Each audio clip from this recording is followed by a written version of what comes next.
तीनों कानून बनाए कृषि ये किसानों के हित में नहीं, रद्द कर। चाहे 3 साल लग जाए ना जावे, जब तक मांग पूरी ना हो।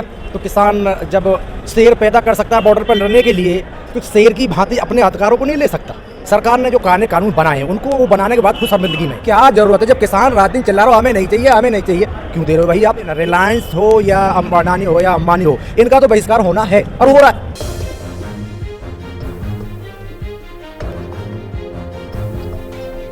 हमारे साथ कुछ किसान मौजूद है, आइए उनसे जानने की कोशिश करते हैं कि वो इनको किस तरह से देखते हैं। सर आपका नाम? मेरा नाम भोपाल सिंह है। कहाँ से आया सर? गाँव टिटोड़ा, जिला मुजफ्फरनगर है। कितने दिन से प्रदर्शन कर रहे हैं आप? करीबन कर रहे जी 1 महीना 2 दिन हो गए, करीब 32-33 दिन हो गए। प्रधानमंत्री नरेंद्र मोदी जब मन की बात करने आते हैं तो वो चीता की बात करते हैं, कुत्ते की बात करते हैं, किसानों की बात क्यों नहीं करते हैं? क्या मुख्य वजह हो सकती है? भाई किसान तो न्यू कहेंगे ये तीनों कानून बनाए कृषि ये किसानों के हित में नहीं, रद्द कर। और वो अपनी मनमानी करें, अगर रद्द होने का नहीं, और किसान इतने जाने के नहीं, इतने रद्द नहीं करने का, तो मुश्किल बहुत कैडी समस्या बनी हुई है। हमारा कहना तो यो है मोदी जी से कि वे प्रधानमंत्री इसलिए चुने थे और भाजपा को इसलिए वोट दी थी कि किसानों की सुनेगा, इनके दुख दर्द की सुनेगा, इनके दुख दर्द की सुनने वाला कोई नहीं। गेहूं का भाव 1950 सरकार ने डिक्लेयर कर रखा, आज वो 1400-1500 को बाजार में दुर्गति होती फिर रही, उसे लेने वाला कोई नहीं। किसान जो 1-2 कुंटल बेचे 1400 की बेच खाना पड़े, उसका कोई भाव नहीं। गन्ने का भाव पिछला तो मिला ही नहीं, 2 महीने मील 2 महीने मील चलते हुए हो गए, और किसान का पेमेंट 1 भी रुपये का आप लोग खाते में नहीं गया, ना अभी तक भाव ही डिक्लेयर करा। जबकि हाई कोर्ट सुप्रीम कोर्ट ने भी आदेश कर दिया कि किसानों का पेमेंट दे दे 14 दिन में, नहीं तो सूद दे दे। ना 14 दिन में पेमेंट, क्या 2 महीने में पेमेंट नहीं दे रहा, पिछले साल का भी नहीं दे रहा और सूद भी नहीं दे रहा, तो किसान तो तबाह कर दिया। इसी सरकार ने पावर ग्रेड मटोर मेरठ है जो हाईवे 58 पे स्थित है, हाईवे 58 पे मुजफ्फरनगर मेरठ हाईवे जो 58 है उस पर हमारा खसरा नंबर 676 है। उसमें बिजली विभाग ने पावर ग्रेड ने एक कम से कम कोई 11 फुट गहरा गड्ढा खोद के, और करीब जिसकी 60 मीटर चौड़ाई है, 3 के 3 बीघे का नाश मार दिया खेत का, और गड्ढा खोद के मोटे मोटे सरिये डाल के हमारी जो उपजाऊ धरती थी वो बेकार कर दी। जो हम उसका मुआवजा मांगे हैं तो मुआवजा नहीं देते। फसल नष्ट का नुकसान दें वो भी ना के बराबर दें। जमीन कोड्डी के भाव खरीद ली हमने, तो अपनी व्यवसाय खेती के लिए, दुकान मकान के लिए हाईवे पे वो जमीन छोड़ रखी थी, उसमें जबरदस्ती टावर खड़ा कर दिया। ना टावर का किराया, ना टावर के तले धरती का मुआवजा, और फसल नष्ट का ना के बराबर। मैं सारे में थक लिया, किसान सब थक लिए। बहुत लंबी यो पावर ग्रेड है, बहुत लंबी यो बिजली विभाग है, पर इसके बिजली मंत्री ने या डीएम ने या किसी ने इसकी सुनवाई नहीं करी और हमारा मुआवजा नहीं दिवाया। हमारी सरकार से वो है कि किसानों की भी मांग मानना है और हमारा जो मुआवजा भी दिलावे, जो हमारी ज़मीन ले जा रही है इसका मुआवजा दिवावे, पावर ग्रेड से भी दिवावे, और जी हमारे गन्ने का भाव दिवावे, और तीनों ये कानून जो किसान के खिलाफ है इन्हें रद्द करे। हमारा तो यही कहना, चौधरी साहब कहेंगे। बिजली का कल जो है 7वीं राउंड की बातचीत होगी, लग रहा आपको उसमें कुछ मसला सुलझेगा, किसानों की मांगे सुनी जाएगी? जो ठीक है जी, उसमें बिजली का बिल बहुत ज़्यादा हो गया, किसान पे दिया नहीं जा रहा, समझे जी। एक हम 2000 नहीं मांगते, 2000 धर ले भाई अपने धो रहे। हमारा बिजली का गैस सिलेंडर तेल फूंक रहे इसमें 85 रुपये लीटर का, और हमें उसकी फसल के दाम नहीं मिलते।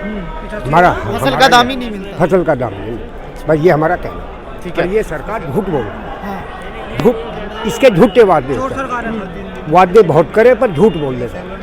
हमारा ये मैं आपसे जानना चाह रहा हूँ, आप एक युवा हैं और किसानों के समर्थन में आए, कहाँ से आए हैं? सबसे पहले मैं ग्राम कदनपुर है हमारा, मुजफ्फरनगर में। क्या नाम है आपका? पंकज चौधरी। कितना पढ़े लिखे हैं आप? 10वीं कर रखी। 10वीं कर रखे हैं। क्यों किसान के आंदोलन में आना पड़ा?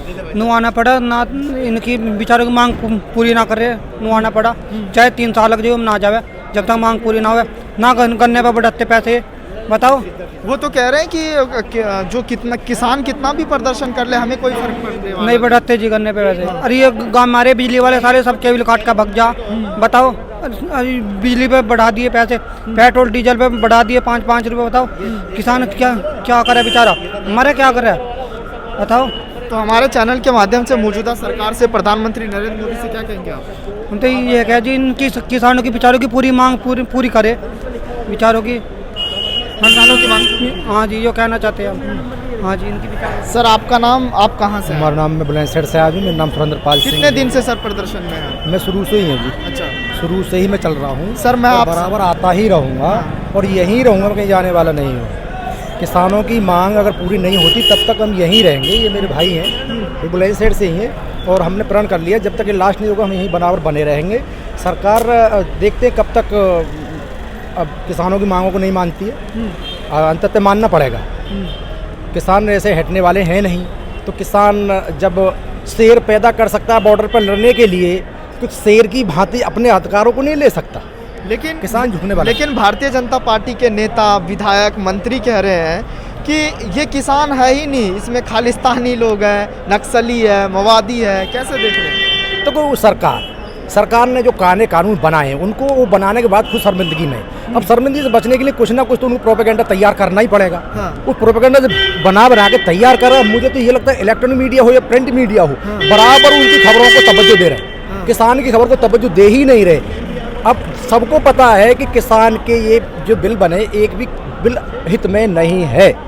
किसान क्या करेगा बताइए? सारी जमीन को ये कॉन्ट्रैक्ट पे ले लेंगे, किसान अपने घर बैठेगा। जो आदमी 100 साल जी रहा है वो 70 साल नहीं जिएगा। आप अभी बैठ जाइए घर में, कितने दिन जी लोगे आप? बीमार 8 दिन बैठ जाइए घर में, 8 दिन बाद बीमार होकर निकलोगे आप। ये किसान को पंगु बना देना चाहते। क्या जरूरत है? जब किसान रात दिन चिल्ला रहा हो हमें नहीं चाहिए, हमें नहीं चाहिए, क्यों दे रहे हो भाई आप? ये तो इस तरह से हो गया कि छोटे से बच्चों को बहला दो, 5 का नोट दे दो और 500 का नोट ले लो। तो किसान पागल तो है नहीं। हरियाणा में कुछ जगह पे रिलायंस जियो के जो टावर लगे हुए हैं, जो नेटवर्क है, उसको मतलब हटाया गया है। इससे काफ़ी नुकसान हुआ। इसको कैसे देख रहे हैं आप? देखिए, रिलायंस हो या अडानी अंबानी हो, इन्हीं के हित में ये बिल बने थे। आखिर चलिए मान लीजिए अगर यदि उनको ही अपना बिजनेस व्यापार करना है तो अन्य क्षेत्र में कर ले। जरूर थोड़ी कृषि क्षेत्र में किसानों की छाती पे हल चला के उनको कृषि करनी है, व्यापार करना है। अब वही झुक जाएं। आप देख लेना, रिलायंस हो या अडानी हो या अंबानी हो, इनका तो बहिष्कार होना है और हो रहा है। इनका इतना नुकसान हो जाएगा कि ये कहीं ना कदापि सोचा भी नहीं होगा कि हमारा इतना नुकसान हो कैसे गया। जब तक ये इनकी समझ में आएगी नहीं ये बात, तब तो बहुत देर हो चुकी होगी। हम ये कहते चलो वही अपना हैंडओवर कर दें, ठीक है जी, हमें नहीं चाहिए कॉन्ट्रैक्ट। सरकार अपने आप वापस हट जाएगी। सीधी सी बात है, जिसको ये चीज़ दिलाई जा रही है ज़बरदस्ती, वही पीछे हट जाए तो किसान तो कम से कम बचा रहेगा, सरकार की भी नाक बची रहेगी।